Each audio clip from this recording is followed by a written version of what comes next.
જય Dwarkadhish, welcome to my YouTube channel Diya cooks creation. આજે આપણે બનાવીશું ડ્રાયફ્રૂટ અને પ્રોટીનથી ભરપૂર એવું ખજૂરવાળું દૂધ। બાળકોને ખજૂર નહીં ભાવતી હોય તો પણ ખજૂરવાળું દૂધ પી જશે।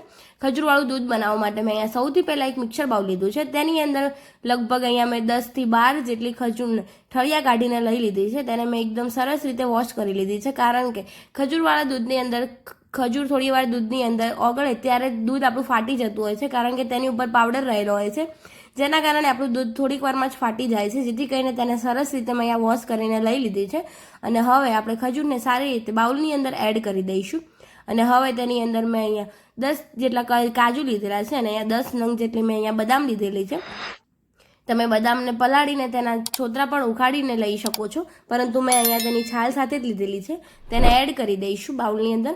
અને અહીંયા બાઉલની અંદર એડ થઈ જાય ત્યારબાદ તેની અંદર મેઝરમેન્ટના માપ પ્રમાણે ઠંડુ એવું દૂધ એડ કરી દઈશું। જો તમને ગરમ દૂધ પણ એડ કરવું હોય અને જો તમારે ઉતાવળ હોય તો તમે ગરમ દૂધની અંદર પણ ડ્રાયફ્રૂટ્સ પલાળી શકો છો।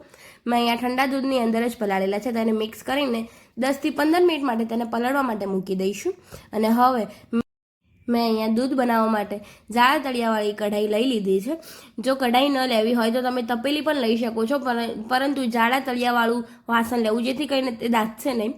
અને હવે તેની અંદર મેઝરમેન્ટના માપ પ્રમાણે 2 કપ જેટલું દૂધ એડ કરી દઈશું। તમે તમારી ક્વોન્ટિટી પ્રમાણે ડ્રાયફ્રૂટ્સ અને દૂધની ક્વોન્ટિટી વધારી શકો છો। હવે તેની અંદર 2 ચમચી જેટલી મલાઈ એડ કરી દઈશું। મેં અહીંયા ફ્રેશ મલાઈ એડ કરી છે, જેથી કરીને દૂધની અંદર સારી એવી થિકનેસ આવશે। અને હવે તેને બરાબર સારી રીતે મિક્સ કરી લઈશું। તમે જોઈ શકો છો આ રીતે મિક્સ કરવાથી દૂધ આપણું સારી રીતે મલાઈની સાથે મિક્સ થઈ જશે અને દૂધ આપણું થોડું એવું ઘટ થઈ જશે। અને આ રીતે તેને નોનસ્ટોપ હલાવતા જઈને 2 બોઇલ આવે ત્યાર સુધી તેને ઉકાળી લઈશું, કારણ કે આ રીતે હલાવતા જઈશું તો તે નીચે દાઝશે નહીં। અને જાડું વાસણ હશે, એટલે કે જાડા તળિયાવાળું વાસણ હશે તો લગભગ તો નહીં જ દાઝે, પરંતુ તેને આ રીતે વચ્ચે વચ્ચે હલાવતા જઈશું, જેથી કરીને તે ચોંટી ન જાય। જો દાઝશે તો તેનો ટેસ્ટ બહુ જ ખરાબ આવશે અને ભાવશે પણ નહીં। આ રીતે તેને બરાબર મિક્સ કરતા જઈને સારી રીતે 2 બોઇલ આવે ત્યાર સુધી તેને મિક્સ કરી લઈશું। તમે જોઈ શકો છો આ રીતે હું નોન સ્ટોપ હલાવતા જઈને સારી રીતે મિક્સ કરી રહી છું। અને હવે તેની અંદર ટેસ્ટ માટે 1 મોટી ચમચી જેટલો મધ એડ કરી લઈશું। જો તમારા ઘરમાં મધ અવેલેબલ ના હોય તો તમે મિશ્રીનો પાવડર પણ એડ કરી શકો છો। અને જો મિશ્રી કે મધ કશું જ એડ ન કરવું હોય તો તમે ખજૂરનું પ્રમાણ થોડું વધારી દેજો, જેથી કરીને ખાંડ પણ એડ નહીં કરવી પડે, ઓલરેડી મીઠાશ આવશે। તમે જોઈ શકો છો આ રીતે મધ એડ કર્યા પછી તેને બરાબર મિક્સ કરી લઈશું।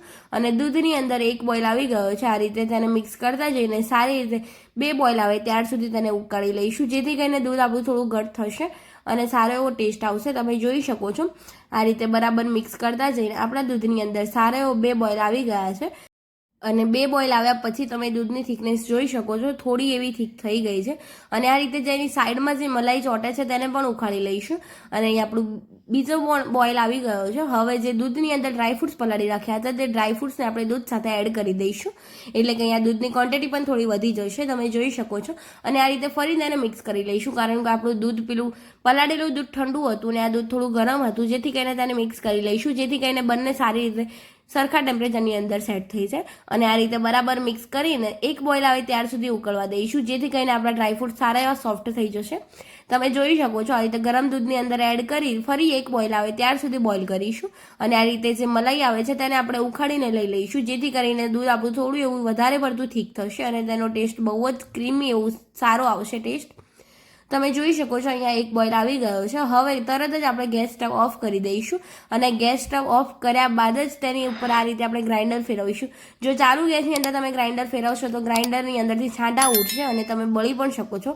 આ રીતે ગ્રાઇન્ડર ફેરવતી વખતે ગેસ સ્ટવ ઓફ કરીને જ ફેરવો। અને જો તમે ગ્રાઇન્ડરથી ન કરવા માંગતા હોય તો તમે મિક્સર જારની અંદર પણ ગ્રાઇન્ડ કરી શકો છો, પરંતુ આ રીતે ગ્રાઇન્ડરથી ગ્રાઇન્ડ કરવાથી તેને પીતી વખતે સારા એવા ડ્રાયફ્રૂટ્સના પીસીસ આવશે અને તે ખાવામાં બહુ જ મજા આવશે।